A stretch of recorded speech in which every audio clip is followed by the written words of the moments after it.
A reading from the letter of St. James.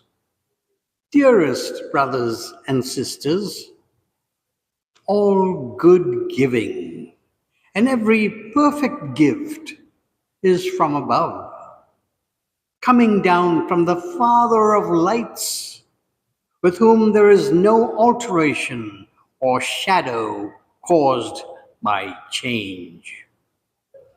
He willed to give us birth by the word of truth, that we may be kind of first fruits of his creatures.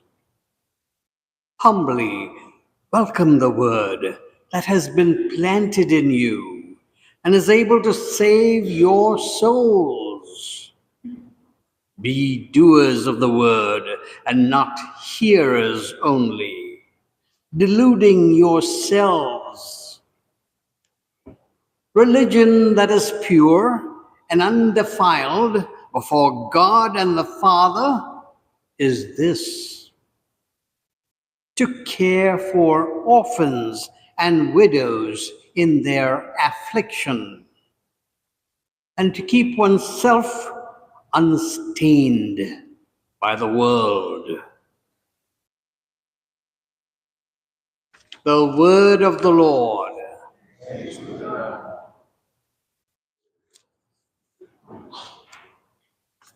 The letter that we have for our second reading is from the Apostle St. James. And this letter is a beautiful letter in the New Testament, and there's a lot of stuff in his letter that is very practical advice to us on how to grow in our relationship to God and to one another. And so I encourage you, when you have time, to take a look at the letter of St. James and read the whole thing, because there's so many things in it that I think you can take with you in your own life. But today's reading has one line in it that really jumped out to me when I was going over the readings. And it says this: St. James says, "All good giving and every perfect gift is from above, coming down from the Father of lights." And so he refers to God the Father as the Father of lights, like a light shining in the darkness. And if you go through the New Testament, there's so many examples where God is referred to as a light. Jesus, in one of his preachings, said, "I am the light of the world. Whoever comes to me will not walk in darkness, but will have the light of life."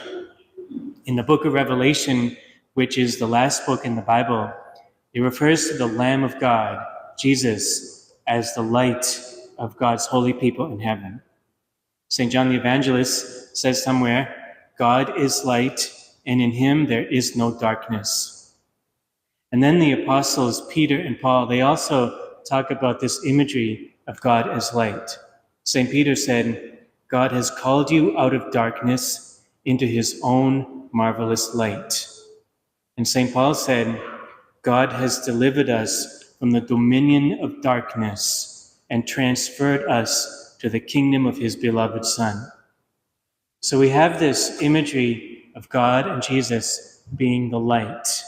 And if there is a light, there also is a darkness. If you remember, Jesus, in part of his preaching, he referred to the spirit of evil, the devil, as the prince of darkness. And so there is darkness. But we have to pay attention to the light.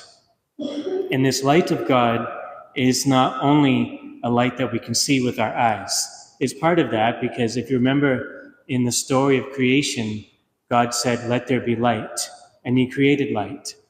But this light that we're talking about, as God being the Father of lights and Jesus being the light of the world, is a spiritual light. It's a light that shines within the hearts of each one of us, beginning at our baptism.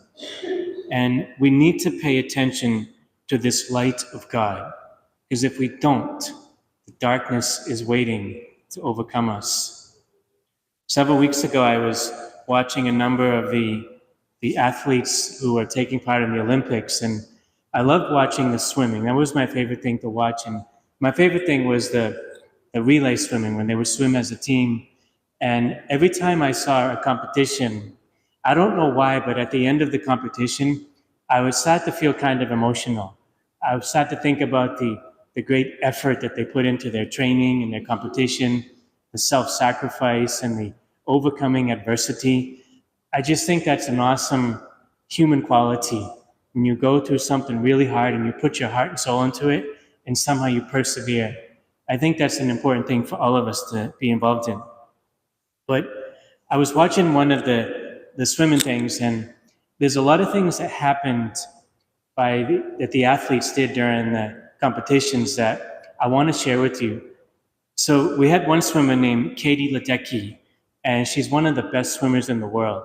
I saw her swim. She swam the 1,500 meter swim against about like 15 other racers, and she came in first place, and everyone else was fighting for second place. And when Katie finished the race, it was like a good 10 seconds before all the other swimmers finished. She was that far advanced against them. Well, Katie said that before every race, she prays the Hail Mary prayer. And she said this one time. She said, praying helps me to let go of things that don't matter in that moment. It gives me peace knowing I am in good hands. I thought that was a great testimony about the power of prayer from one of the gold medalist Olympic swimmers. It's like she had this sense that if she prayed, she was aware that there was a light from God shining on her.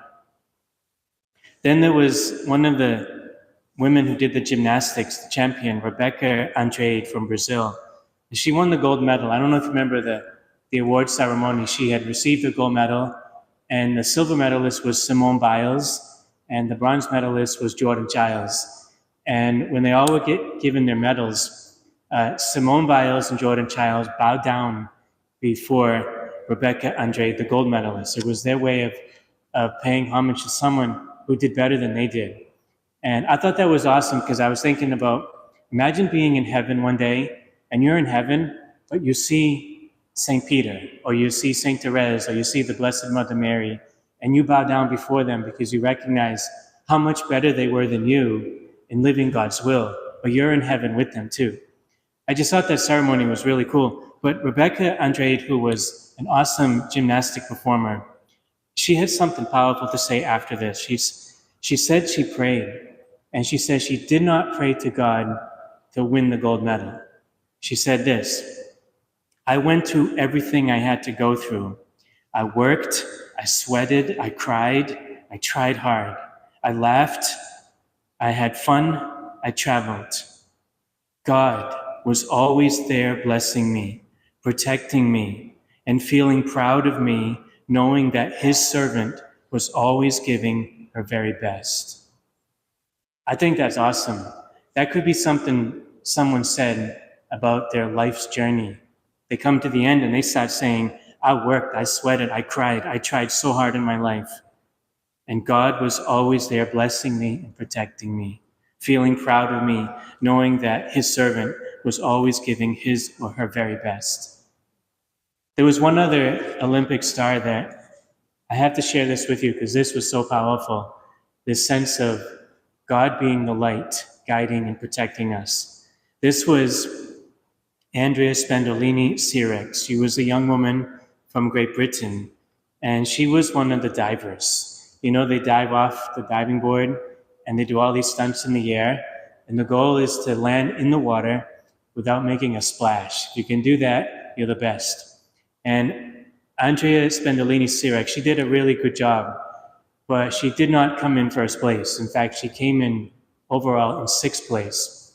And you might imagine this was kind of discouraging. You go there and you don't get the top medal. But one of the interviewers after her performance kind of asked her what I thought was somewhat of a negative question, but he asked it anyway. And he asked her something like, how do you feel that you've come to the Olympics and you did not win? And her response was amazing. I want to share it to you. Andrea Spendolini said this, 3 years ago, I did not even want to be alive. So today, I'm just happy that I am alive. I'm breathing, and I've got my family to support me. So here she's talking about that 3 years ago. She had a time in her life where she was in the darkness and she did not want to live anymore. She goes on to say, I woke up this morning and like the first thought that I had was, I'm happy that I woke up. And that's just how it's been for a long time. I'm just grateful to be alive, to have this experience here, and to be here with my family. I'm genuinely not upset about my performance, and I'm not upset about where I came. My competitors did better than me today. It just means that I've got a lot more that I need to do.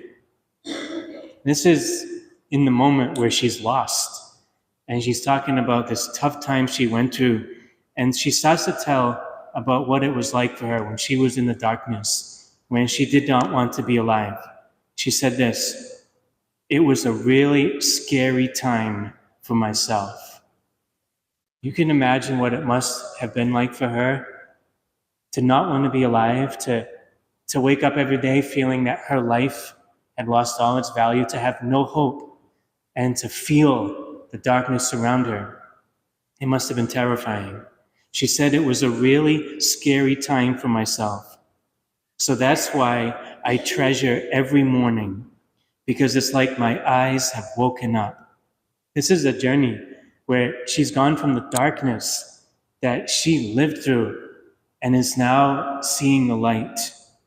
She said, I've got breath, I've got food on the table, I've got water in my cup, and I've got a roof over my head.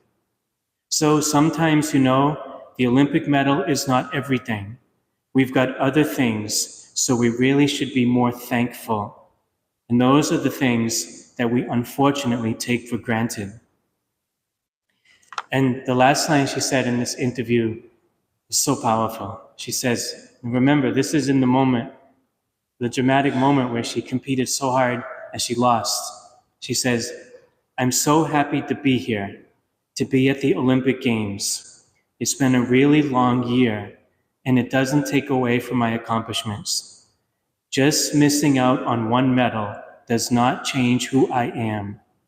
It was just God's way of saying, there is more to do, and I just give God all the glory. I heard that and I was like, wow, here's a young woman, she's been there. She's been in the darkness at that low moment in her life where she couldn't take one more step and she had lost hope. And she now experiences that what St. James says is true, that all good gift is from above, from God, the Father of light, that God is light and in him there is no darkness. And I wanted to share this with you because sometimes we can experience what Andrea Zambolini experienced. Maybe you can relate to what she said. It's tough. When you go through that darkness, I wouldn't wish it on anyone, but I can imagine it's got to be something that you feel the darkness closing in on you. You feel only night, only negativity. Even when the sun's shining, you don't see it, you see the darkness. But you know what you have to do? You got to go through that, and you have to have faith in the light. You've got to believe in the light. Don't believe in the darkness. Believe in the light of God. Jesus said that he is the light of the world. St. John says, God is light, and in him there is no darkness. And so, brothers and sisters, let's take this teaching of St. James to heart. Because, sometimes we might be going to the light right now, but we might have the darkness coming to us. We might have to go through a dark time in our life. Believe in the light.